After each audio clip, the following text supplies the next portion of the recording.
Bab 4. Kesulitan datang ke pintu. Apakah ada yang kecewa? Yun Qingyan menaruh reaksi semua orang di matanya. Dan kemudian jatuh pada seorang akuntan keluarga. Paman Qian. Aku ingat memanggilmu Paman Qian ketika aku masih muda.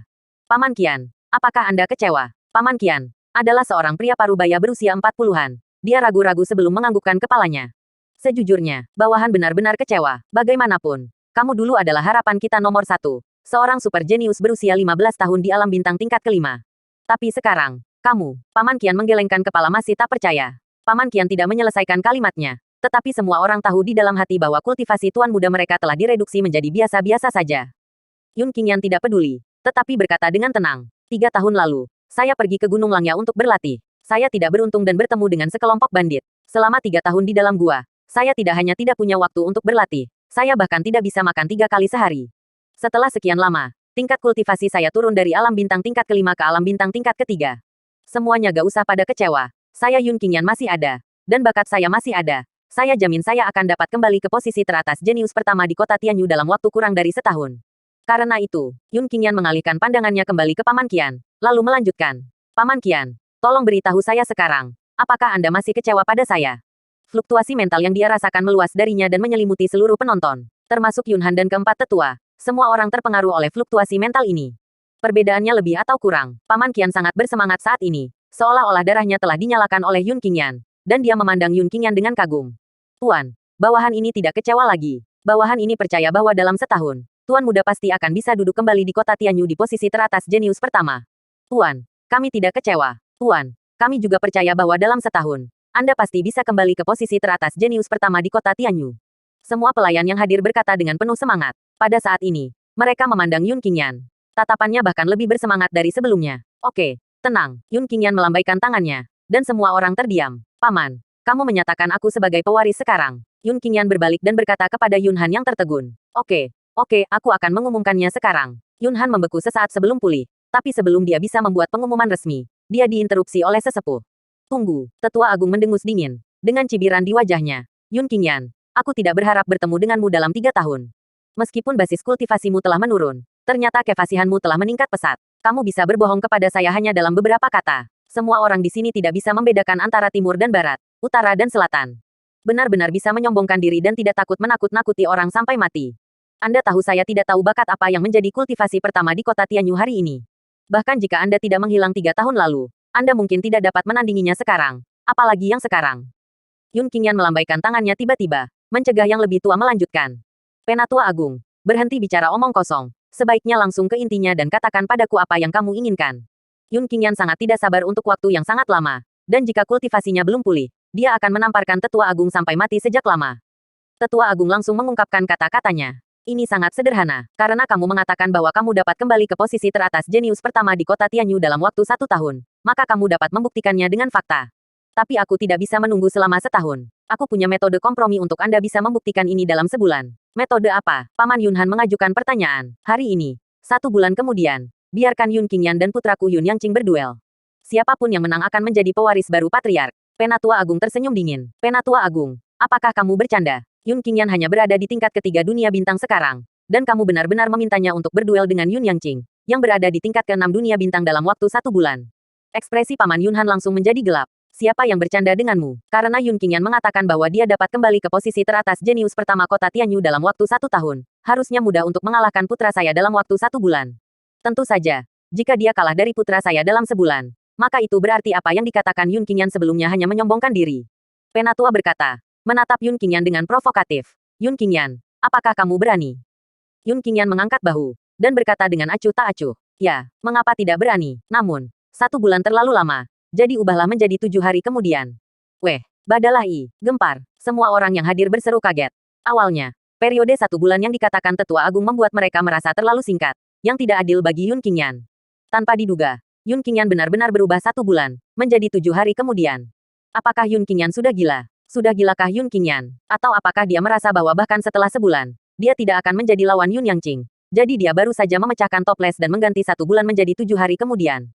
Tidak hanya orang lain yang berpikir demikian. Pada saat ini, bahkan Paman Qian, yang hampir mati rasa memuja Yun Qingyan berpikir bahwa Yun Qingyan gila.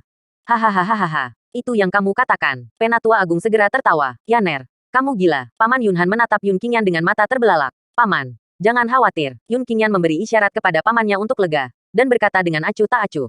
Jika aku berurusan dengan si idiot Yun Yangqing, untuk waktu sebulan, aku mungkin malah bisa bikin dia modiar. Sejak kecil, Yun Qingyan tidak pernah kalah dari Yun Yangqing terutama karena Yun Yangqing sangat menyebalkan. Sering mengandalkan statusnya sebagai putra tetua agung untuk menggertak orang lain. Setelah menandatangani perjanjian, duel dalam 7 hari ke depan. Pertemuan keluarga dengan cepat bubar. Yaner, aku akan membawamu kembali, kata Paman Yunhan. Dalam perjalanan kembali, dia ragu-ragu untuk berbicara. Dengan permintaan maaf muncul di matanya. Dan akhirnya berkata, Yaner, sepertinya aku tidak ada gunanya menjadi pamanmu. Paman kasihan padamu. Jika ayahmu masih menjadi kepala keluarga, bahkan jika kamu hanya berada di alam bintang tingkat ketiga, dia pasti dapat menjadikan kamu pewaris dengan satu kalimat. Ayah Yun Qingyan memiliki otoritas mutlak dalam keluarga Yun. Bahkan keempat tetua hanya bisa mematuhinya. Paman, jika kamu benar-benar merasa kasihan, maka setelah aku mengalahkan Yun Yangqing, ceritakan seluruh kisah saudaraku. Ketika Yun Qingyan berbicara, niat membunuh muncul di matanya. Oke, mata Paman Yunhan memancarkan keputusasaan, tetapi dia masih menggertakkan giginya. Setelah mengirim Yun Qingyan ke halaman lain, Paman Yunhan tinggal sebentar dan kemudian pergi. Yun Qingyan juga mulai mempersiapkan alkimia, ramuan yang ingin dia sempurnakan. Dengan basis kultivasinya saat ini, mungkin membutuhkan 2 hari latihan tanpa henti.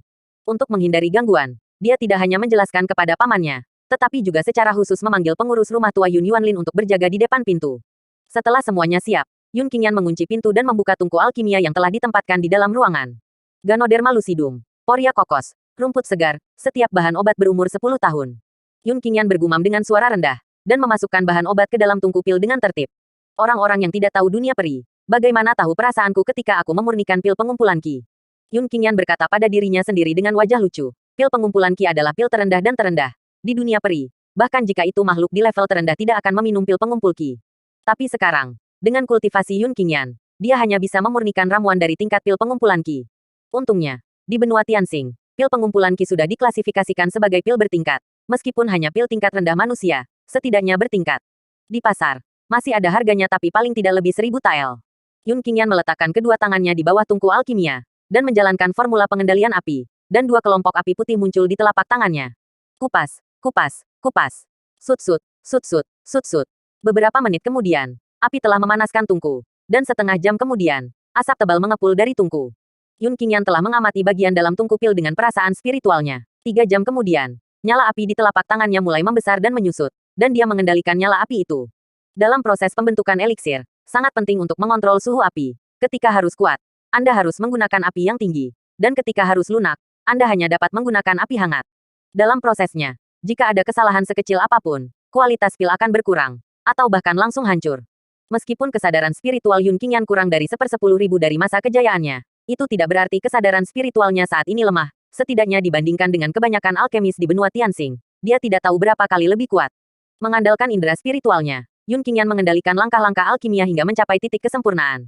Setelah 1 hari 1 malam, lebih dari 30 pil pengumpul Qi mulai terbentuk di tungku pil. Tidak hanya jarak antara setiap eliksir sama, tetapi tingkat pemanasan setiap eliksir juga sama persis. Selama tidak ada kecelakaan, tingkat keberhasilan kumpulan pil pengumpul Qi ini akan mencapai 100%. Jika ini menyebar pasti akan menakuti orang sampai mati. Anda harus tahu bahwa di dunia alkimia, orang dengan tingkat keberhasilan lebih dari 30% sudah berada di level master.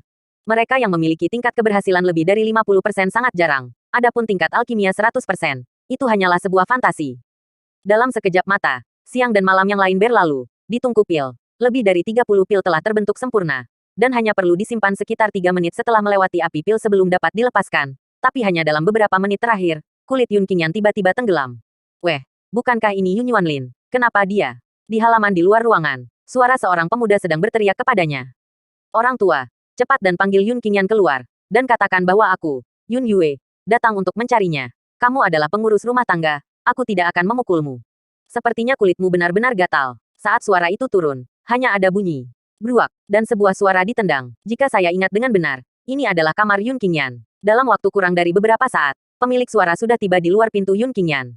Dan, duar, dengan tendangan yang berat, pintu kayu cendana itu terbelah menjadi beberapa bagian. Dengan suara tuiting, sepotong kayu yang pecah terciprat dan mengenai tungku pil, Yun Qingyan, yang masih mendesak api pil, tidak punya waktu untuk menghentikannya, dan menyaksikan tungku pil jatuh ke tanah. Buah hahaha. Yun Qingyan, aku mendengar bahwa setelah kamu melarikan diri dari gua pencuri, kultivasimu telah turun ke alam bintang tingkat ketiga. Mungkinkah kamu merasa tidak memiliki harapan untuk seni bela diri, jadi kamu beralih ke alkimia? Melihat tungku pil yang jatuh ke tanah dan asap tebal di dalam ruangan, dia langsung menebak bahwa Yun Qingyan sedang menyempurnakan alkimia. Hei, jika ini masalahnya, kamu mungkin akan jatuh lebih besar. Alkimia tidak sesulit seni bela diri lebih dari beberapa kali.